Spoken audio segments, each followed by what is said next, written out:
I've been trying to get in contact with Sargon for debate for about a week now, but his attitude towards it seems to have dwindled, so I'm making this video clearing up stuff that I didn't talk about and responding to some of Sargon's video of me. By the way, I'm aware this is a very long video, so feel free to switch to any of the topics you wish to see me discuss later on in the video by clicking in the description below. First, this idea that I'm a NEET, or not in education, employment, or training. Well, I was in education last year, so that's done. I'm currently employed, and at the same time, I'm also doing an NVQ, so check, check, and check. There's also this LARPing thing. Oh gee. I think Sargon misinterprets radicals using tongue-in-cheek hyperbole for being actual revolutionaries of the mind. Not that I'm LARPing, no, this is LARPing. And what we should be doing is pouring 100% of our time into creating professional, anarchist media and distributing it to the World Wide Web, and that's what we're going to do. And if you're wondering about my voice, yeah, blame that on 8 years of acting. But anyway, let's get into Sargon's critique of the left tactics. Sargon says that some of these radical left people are using bad tactics. Well, fair enough, but this is going to be the inevitable consequence of many people who have had their futures stolen from us by former generations and by the greed of the capitalist markets, which are now basically too fucked up that a collapse is inevitable. As for being middle-class losers, well, firstly, we are the working class. If you went by the socialist definition of working class, it is those without the means of production who have to work in order to obtain their needs, hence working class. Capitalist class is those who own the means of production already and use that means of production to exploit others. And no, I don't mean computers or ovens. Capitalism is systemic, we don't have access to what defines our lives. As for leftists living with their parents, yes. Don't know if you've realised, but the housing market is becoming superbly gack. I currently live in a deprived area, and if I hadn't got a job, I'd also be living with my family. This is a really big problem for millennials, and I can only guess it's going to be an even bigger problem for the Zeds. And let's actually look into the study, shall we? It records the data from people who were arrested in Berlin. Now, why is Berlin so significant here? Well, wouldn't you know? Berlin is the epicenter of the squatter movement. That's, where the Black Bloc began, and Sargon should know this considering he did a video on the Black Bloc. Squatters are not going to give their addresses, and you know the reason why. In fact, a good chunk of the people in the anarchist movement in England squat. This comes from multiple interactions of people I meet in radical gatherings. A friend of ours recently got evicted from one. Have you ever heard of ANAL? The Autonomous Nation of Anarchist Libertarians. A fantastic penetration of the fabric of society right there. And even if this were all true, what's your point here? Or were you just trying to use that to poison the well? Now we should probably talk about Antifa. We might want to do a little quick talk on how Antifa began in my country, for example. Well, during the 80s, fascists were growing in size, and the blame was put, obviously, on the scapegoat, immigrants. Fascists were terrorizing Asian immigrants, people like Altab Ali, who was stabbed by skinheads. Fascists were also attacking left-wing folk bands like the Pogues and recruiting young football fans. AFA, Anti-Fascist Action, as it was called back then, rose up to counter these events and demonstrations. And you might think that, peaceful action would have just solved everything back then. But when the Fash marched on Thamesmead in 1991, the resistance against them decided not to confront them, to which the relatively small BNP marchers then continued on to Thamesmead, where they managed to build up a heck of a lot of support. And in the ensuing months, the now far bigger fascist mob attacked counter-protesters in Bermondsey. Fascist action largely decreased as the 90s went on, but they've risen in the past decade for reasons that are far out of our control. That's why it mobilised, a reaction to pathetic attempts that had come before it. It's also worth noting that Antifa is one small part of the whole damn thing. It's one tactic, which is why most of the time you won't see anarchists on the street. You'll see anarchists organising in direct action against prisons. You'll see them direct action against gentrifying buildings, immigration centres. They'll also be building community centres for the poor, and above all, they'll be organising workers to take power back from their bosses. You deride us for using bad tactics, yet when people actually use tactics that you might prefer, like going on strikes, people still deride us. Swaves and swaves of majority of people were against the unions on their strikes in the winter of discontent. So, what do? We can't do this, we can't do that, you're fucked either way. Catch 22. Now let's talk about cops. Now, Sargon's constant piece of gotcha evidence that apparently supports his piece is that when the police go away, rioting ensues. Oh, so the Parisians see the soldiers taking down the cannons from Montmartre, and even though there are basically proto-cops in the area, Paris still manages to bring about a working class society for about 2 months. You neglect the conditions for why these things happen. We live in a world of basically rampant consumerism, and very few people are engaged in radical groups. And so, much of the time, they latch onto whatever they know. And for many people, that's looting. These are the inevitable consequences of the societies we live in. And yes, individual coppers, we can happily have a conversation with police officers about why their job is oppressive. But this doesn't mean, however, that we support them. That doesn't mean that we care if they're injured in the line of duty whilst they crush dissent. In the same way, you probably wouldn't feel much pity if you heard the schoolyard bully got what was coming to him. Now, let's take another trip down memory lane in the history of, say, American policing. Police came about due to the industrialization periods in the States and the ever-increasing need for industrial labor in cities and mines. But it was a hassle because of the militancy of it. This would often create martyrs. Rather, police were hired by the capitalist class and trained to use more non-lethal but still suppressive measures to enforce order and break up crowds. When they're not hassling the workers, they were put to the streets to ensure surveillance and dominance. Fear became the new violence. This worked because day-to-day policing allows poor citizens to become accustomed to them, form relations with them. But this also allows hierarchy to wheedle out the police officers more efficient at violent tasks, and lets the elites identify the lead dissidents in the country. The crucial factor is that cops are remained separate entities from the public. Strict disciplines were pushed on police to arrest people for minor things like vagrancy and misconduct, to reinforce police the job that they had to do. And as time went on, police became more and more popular amongst the business classes, and they gave them plenty of dough.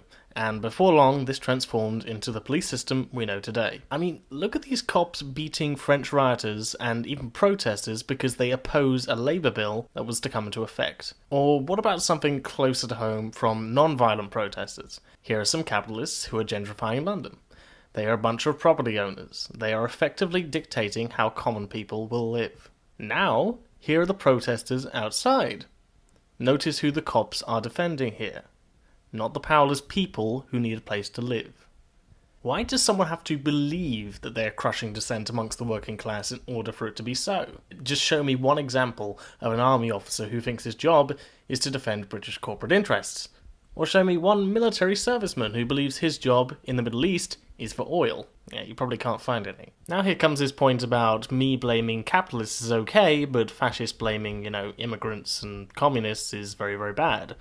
Yes. And this is the distinctive difference between communists and fascists. The far left's enemies are the capitalists, who possess the land, those who directly or indirectly cause the suffering and misery of billions of people.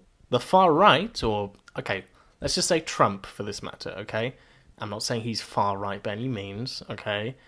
He blames Mexicans. He blames immigrants, despite the fact that the reason for the massive influx of immigrants from Mexico is due to America's overproduction of corn through subsidies, which resulted in Mexican trade going out of business. And there's also this thing called the war on drugs. This also happens because in places like Haiti, charities send bulk amounts of their stock to developing countries. Sounds great, right? Well, yes, but the industry there has crashed because charity clothing is far, far cheaper. By the way, the communists knew who the bad guys were back in Weimar Germany. The government, the businessmen. Only when Hitler came along and started blaming the Jews did businessmen start backing him and giving him a presence. This is the reason why fascism has historically been considered a revolution of the bourgeoisie. Because when their system starts crumbling and people stop believing the lies of the liberal establishment, they do anything to protect it. Even if that means ethnic cleansing. And now we get to this bit about George Soros, and it's worth noting that I never actually said that George Soros funds domestic terror, despite how Sargon used Thunderfoot-style editing to pull this off. I said it was more probable that Soros was funding these groups as a way to de-radicalize them, like, numerous people did at Occupy Wall Street. Soros, funnily enough, also funded Occupy Wall Street. The Koch brothers fund Americans for Prosperity, an organisation that uses conspiracy and destroying jobs cliches to attack the Green Movement. This is what wealthy capitalists do. Also all these, Craigslist posts. I think if you spent $70,000 on, 200 protesters, you'd be called a bad business person. Also, management likes to cut expenditures, meaning they're in the business of organising protesters to do it for free rather than to pay them. And rioters are going to riot. It happens. There doesn't need to be a conspiracy. Social studies. People who do social studies are just stupid, right? Just to let you know, I never did a social studies degree or anything to that effect. And yes, Comrade Sargon of the working class, blaming people for being coaxed into fulfilling their dreams that barely any will accomplish under capitalism. Constant media education telling us every day, chase your dreams, you can be the best, all you have to do is try your hardest. Well, people followed their dreams, they took risks, and only do they find out later that the system won't be able to support 90% of the population becoming superstars. It's not my fault that the course I may have attended wasn't what I thought it was going to be like, and it wasn't my fault that I didn't connect well with the people at the uni or where I lived. Maybe you shouldn't blame people for the misled actions of their youth. And anyway, what kind of individualism is this? Seriously, look at his quote and tell me, is this really individualistic? You are the ones who chose to do social studies and who chose to do gender studies and sociology as your fucking careers. Don't blame me when you can't get a fucking job. Only get jobs that people are willing to pay lots of money for. Ignore what you love or what inspires you. Go and work however many hours it takes to fulfill your housing requirements. Never question this. Just do whatever the market decides you have to do. And if you happen to get famous and make, 3.5k a month doing rants at the camera, then, well, so be it. But if you can't make the money, then I don't care. You weren't marketable. Now, I've been met by several commenters detailing that because I have a big computer, I am therefore not a working class person. Well, we've already established the parameters I'm working with here, but there's more so to this. We live in a world where people judge status based on the amount of cool stuff they have access to. A computer, a TV, a camera.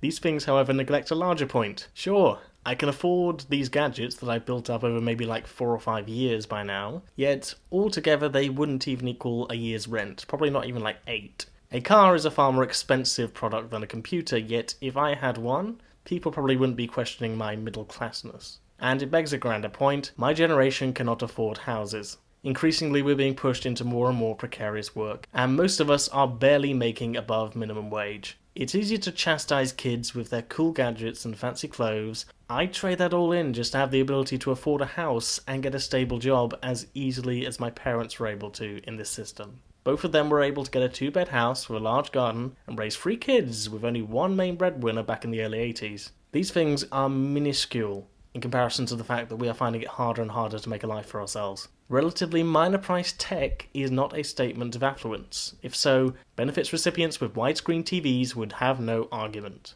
I should probably say by now that this video's thumbnail was made by Jen from Sean and Jen. She's a very, very good artist, and you should check her out if you haven't already, and check out Sean and Jen the channel if you haven't. And if you haven't, then where the hell have you been?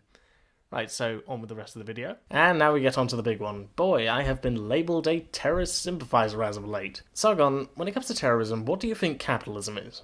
It's anti-democratic, it's authoritarian, it was created initially by force. Now, that sounds like your idea of terrorism to me. If there was a group in Nazi Germany that was opposed to their system by using violence, they'd be classified as terrorists as well. Governments define terrorist groups by whoever possesses a threat to their establishment. Of course we should declare some kind of war, but the government does have these things called drones in many increasing numbers. I mean, do you really think we're this stupid to fight a war right now just simply for the sake of consistency? I'd far rather be inconsistent and get somewhere than completely consistent and never take a goddamn step forward. This is George Washington. He disagreed with a 3% tea tax and prevention of settlement beyond Appalachia, and along with the other founding fathers, led the organised militias to revolt against the British and founded what would later become the biggest terror state on the planet. But of course, you probably have more sympathies for this because they're declaring civil war. Except the American Revolution began 10 years before the shot heard around the world happened,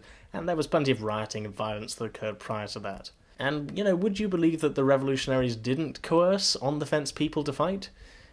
Didn't take over their property? Didn't destroy their towns in battle? Because only a third of the colonists actually fought in the Americas. A third were loyalists. The other third were just minding their own business. But you'd probably agree with their revolution to some extent because, perhaps they fought for the values that you support. Representation. Liberal democracy. This is Joanna Palani. She's an Iranian Kurd YPG fighter in Rojava and has killed over 100 ISIS troops, with $1 million on her head. She is considered a terrorist in her home country and now faces prison charges. No, of course, only actual states can send off troops to kill ISIS.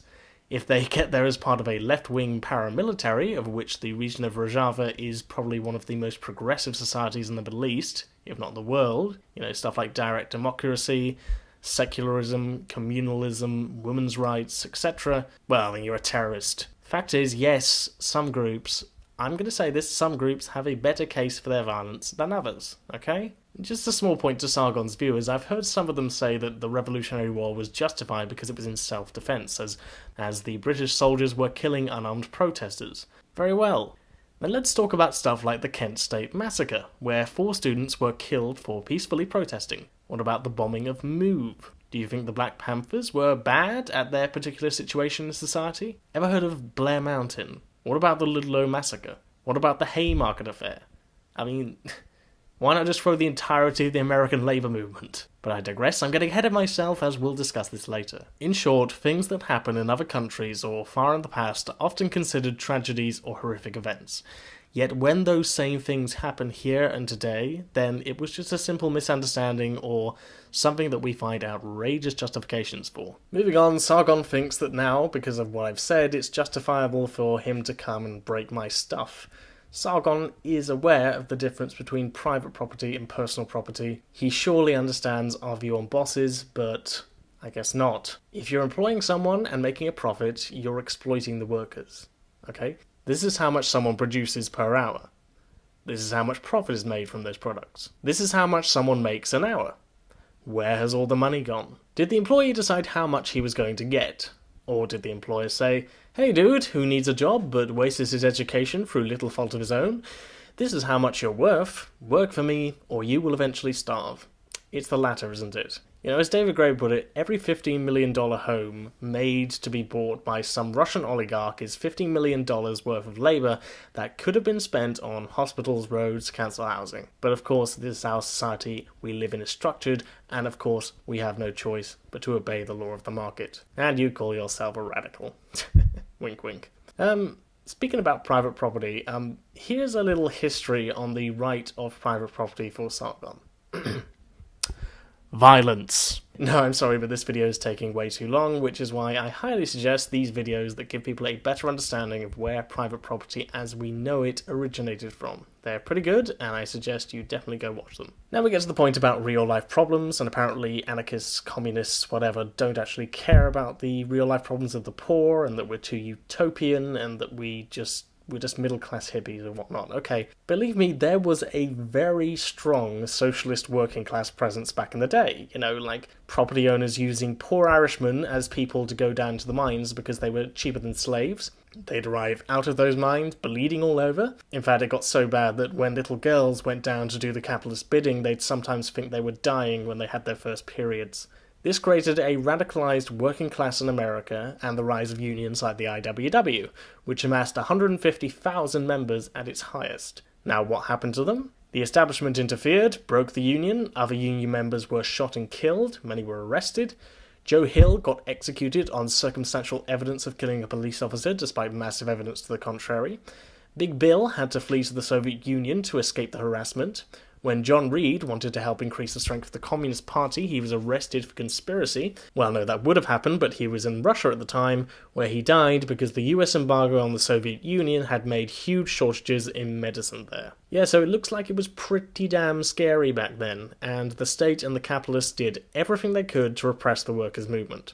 Good thing they learned about that after the war and granted them a few reforms, eh? Now add 100 years of exponential consumerism back with tons of propaganda about socialism, because the USSR is a really good scapegoat right now.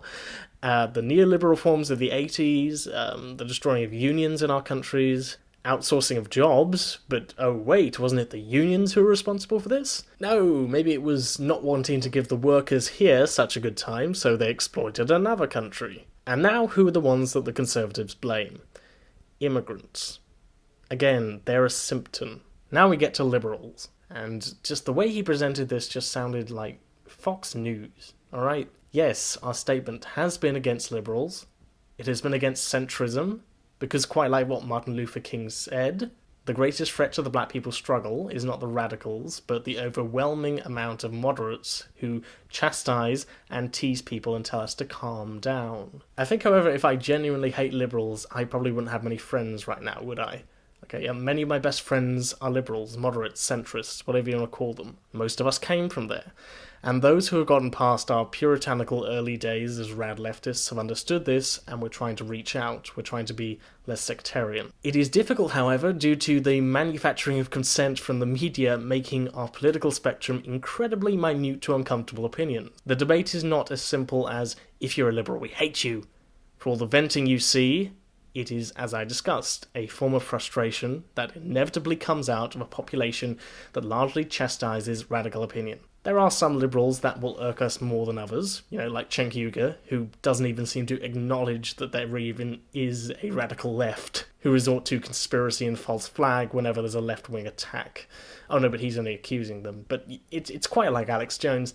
In fact, he practically is the liberal Alex Jones right now. And finally, we'll get to the point about why apparently it's okay if left-wing people attack people that they just disagree with. Well, it's not people that we just disagree with, okay, it's Nazis. We've made analyses of this for like decades, hundreds of years, analysing who the enemy are and what we should do to attack them, okay? Yes, Sargon, you get to decide what goes where if your analysis stands up. What is responsible for the exploitation of workers? Capitalism. Who are the people who exploit them? Politicians, bosses, landlords, so on. Who is responsible for defending them? The police. Who collaborates the working class together with the capitalists? Fascists. Who is responsible for the prison-industrial complex? Who is responsible for more people behind bars than starving? Who is responsible for the war on drugs? Who is responsible for killing workers who try and stand up and organise their workplace? Who is responsible for 65 people having more wealth than 3.7 billion? Who is responsible for the catastrophic destruction of natural resources to the point where now society faces almost inevitable collapse? Now, you call yourself a radical, probably tongue-in-cheek, but nonetheless, even if we did get to your Rousseau, Lockean wet dream of a liberal society, which, believe me, will never happen because the elites are not in the interest of reforming to antebellum, all you'd be doing is just rolling back the clock and we'd start the process all over again. Now, why is this? Because the society you operate under reacts to the conditions it's in. And when you give people the right to accumulate property, people will eventually have it in the hands of a few because of the structure of capitalist markets. And when that happens, it creates frustration with the dispossessed. And when that happens, you're going to have to find people to defend your property. And when that happens, it causes them to fight back. You can bury my points under propaganda and you can use force to suppress them if you want. But what we've learned from the United States to Russia to France is that reform only works for so long and eventually chickens come to roost. Do not go and defend capitalism when you live off the back of the poorest of the poor who make your life easier. Your future is to be eternally on the bottom of society, wasting your energy trying to overthrow everything to create a system that benefits a few at the expense of the many. How the fuck you can think that's a solid solution or plan for any society is beyond me. I don't know, Sargon, but you sure do.